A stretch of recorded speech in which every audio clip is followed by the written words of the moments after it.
Hi everyone, I'm Hessie Jones and welcome to Evolve Marketing as We Know It Is Doomed.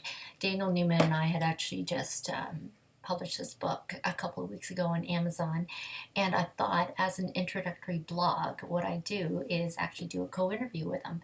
And so I have asked him 4 questions which he has answered in a separate video you'll see in the blog. But this video is specifically questions that Daniel has asked me. So what I'm going to do is reference his questions and I'll answer it in this blog format as well. So his first question: your foray into marketing started before digital was anything like it was today. Speak to the 2 to 3 biggest challenges and maybe 2, 3 things that stay the same, if any, as we enter 2015. Okay, so this is a huge question, just because there's so many elements behind it. The 3 things that I think are going to be the biggest changes in 2015. The lead with the customer. That means in the book we talk about putting customer at the core, at the center of everything. And traditionally this has not been done. But I think in 2015, what we're seeing is experience and technology. And even Dan introduced an article where a lot of, I guess, CMOs within the retail industry are starting to change their roles. And leading with the customer means also creating an extension from an engagement perspective. And in the retail sector, this means that understanding the omni customer and understanding that this always on omni-channel is going to exist means the industry will have to adapt and quickly. Okay, so the second thing that will actually be a big changes here is the CMO's role is going to change, and that will mean some more integration with technology. That will be a much bigger role to actually inform a lot of what they're doing in terms of building the customer experience. And so what that means is that the CMO will own more of the customer journey from acquisition to retention to engagement, and that extends more into having more of a customer experience accountability. So the next thing, the third thing, is that because of all this, data will actually begin to have a bigger role in informing not only customer propensities, competitive activities, new prospects, and also current customer sat issues. And from all that will come a lot of recommendations that will fall into product development as well as customer operations. See, I knew this was a big question. Okay, so 2 to 3 things that stayed the same, if any, as we enter 2015. So one thing that's inherently clear is that mass media channels will continue to drive strength and awareness. They're by no means dead. TV is still alive and kicking. As we know, even from all the Super Bowl commercials, they command a huge audience, and a lot of the big players who can actually afford TV will be able to capitalize on that. One thing that's going to be happening a lot, though, is this idea of convergence and the ability for consumers to actually consume programs on multiple platforms, multiple devices. So it will be much more multidisciplined for brands to be able to reach customers where they are and what channels they're on. And so TV, as much as it's a big medium, we're also seeing a fragmentation when it comes to on-demand as well. Netflix, programming wherever it is, where the customer is on their device, on their iPad, etc. So that's going to be really important. But as companies are also moving towards customer-centric environment, most will still largely be product-focused. That's inherently the way a lot of companies have been built. While the retail sector is moving towards customer, manufacturing is still very product focused, and that's not going to change for a long time. The other thing that's going to be really difficult to morph are silos that exist in organizations, because products are inherently separate. You will have separate departments for products, separate departments for the operations of that specific product or service. And so the funniest thing is that the more we change, the more we actually stay the same. And banks are largely known for this duplication of process. The right hand doesn't know what the left hand is doing. And one of my favorite quotes from the Connected Company, Dave Gray, had said this many, many times, and I continue to emphasize it. Most organizations will realize that they have to actually dismantle that precious infrastructure in order to actually survive. So, and I'm going to add a fourth thing here that's going to be really difficult for brands to actually grasp, and it's this idea of community. Partly because a lot of companies are still compensated based on performance, either on a quarterly basis or a yearly basis. And so what that means is that the way they compensate, let's say, agencies is still very much on a quarterly or annual basis. And so when we talk about sustainability, building community and all that, those things will take time.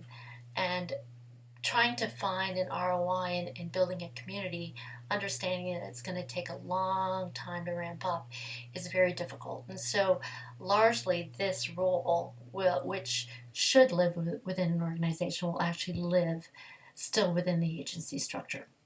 Okay, I can't believe that's actually only question one. Dan, I gave you some really easier questions. Okay, so the second question. This idea was originally to do all this as a written post. So this is the blog post that he's referring to. However, we chose video. So the movement from content being seen as just written is underway.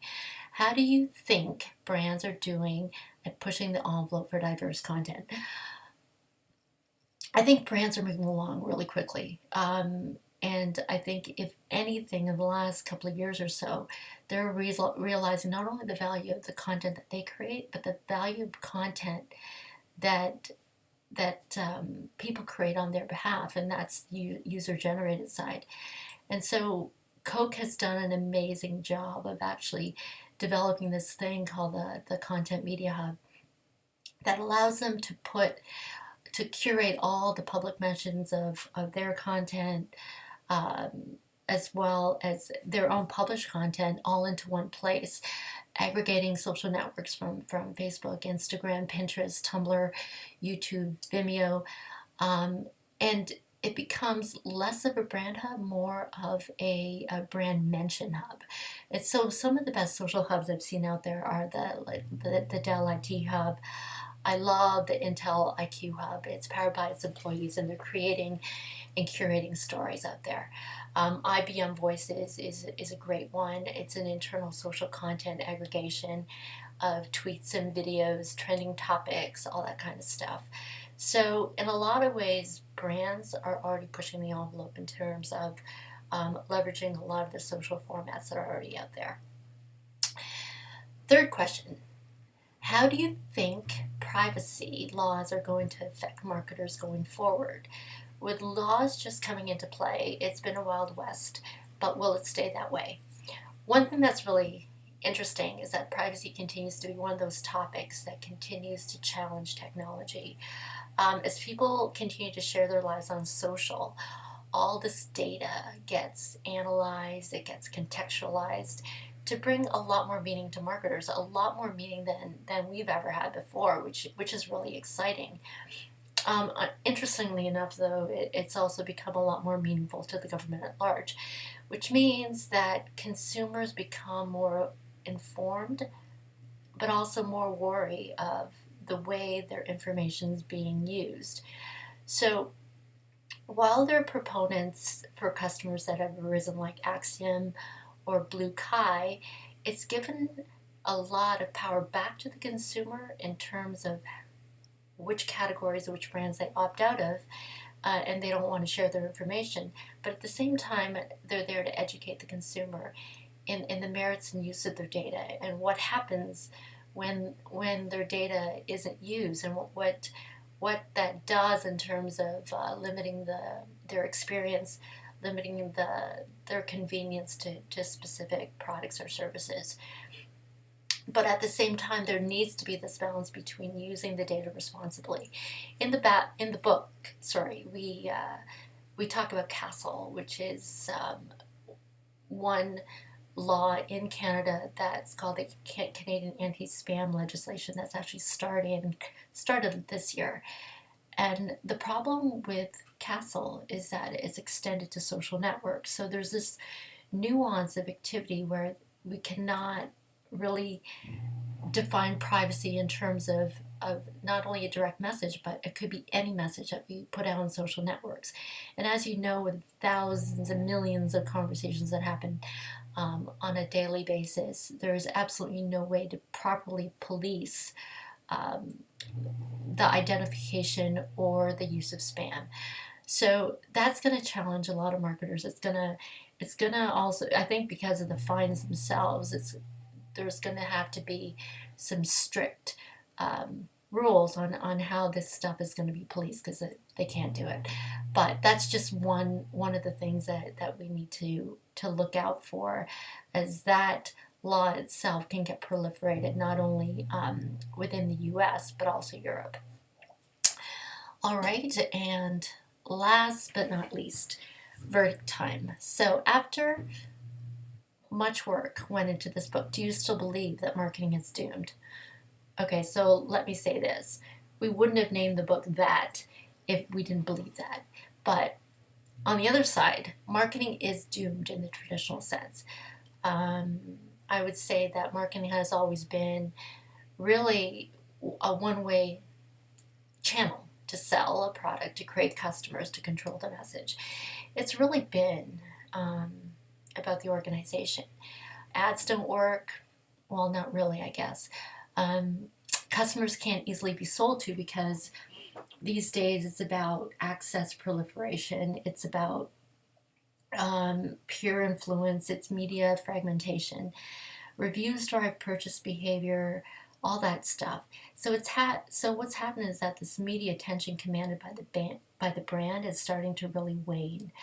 And we live in this environment where we have to really rethink approaches to customers and not stopping at the point of acquisition. We have to consider this very real thing called convergence, which I mentioned earlier, and we have to determine the best platforms that we can speak to customers where they can be more receptive.